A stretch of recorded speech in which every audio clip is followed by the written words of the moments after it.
All right, here we have a CR250 cylinder head.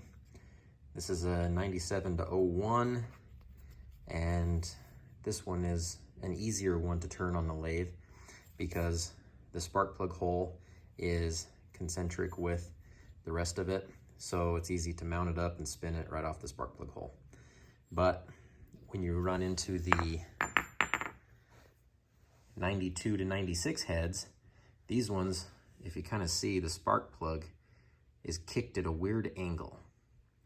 And because of that angle, you can't spin it from the spark plug hole. And for a long time, I've tried to figure out how to accommodate putting this onto a lathe and spinning it. And anyway, I finally came up with an idea that it works for me. And not to say it's the only way to do it, because there's probably many ways to do it. And this may not be the best way, but so far it's worked for me. And this head was in pretty rough shape. I mean, it was a lot worse than this head. So I went ahead and built myself a jig. And what I ended up doing is I picked up a plate that I could clamp into the lathe, that it just so happened to have the same spacers, or spacing, I should say. And I take these.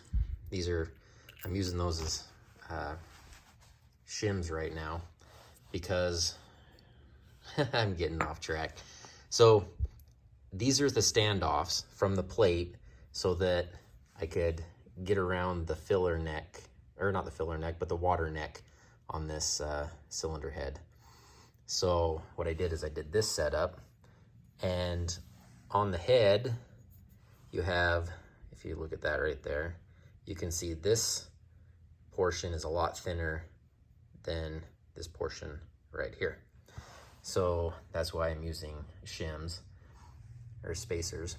And what I end up doing is I measure those so that the cylinder head will sit squarely on here.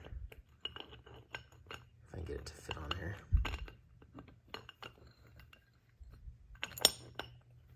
It's hard to get this thing situated when you're dealing with camera in one hand. There we go.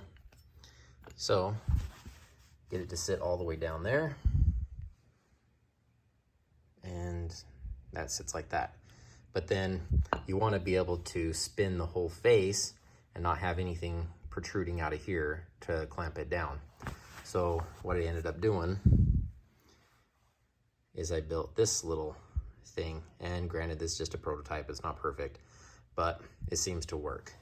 And what I end up doing, here's another cylinder head.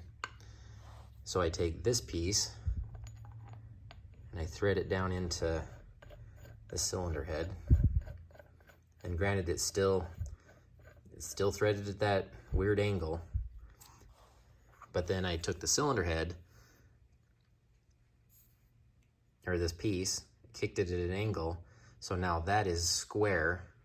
The hole drilled into it is square to the face of the cylinder head. And then with that being in there, let's see if I can, I'll just take it out of here and see if I can manage putting it in here. Set that right there on the shoe. Granted, this video is getting a little long. So anyway, I thread that into the head, and then take the head, flip it back over, and put it back on the jig. We'll see if I can manage this. Flip it back over, and take my bolt, and I go down, see if I can get it, camera sorted out where I can, then I thread it into here and tighten it up here on top. In a nutshell. Anyway, that that right there will tighten up and hold the head against these standoffs. And then at that point, come over here to the messy lathe. Don't judge. See if I can get it.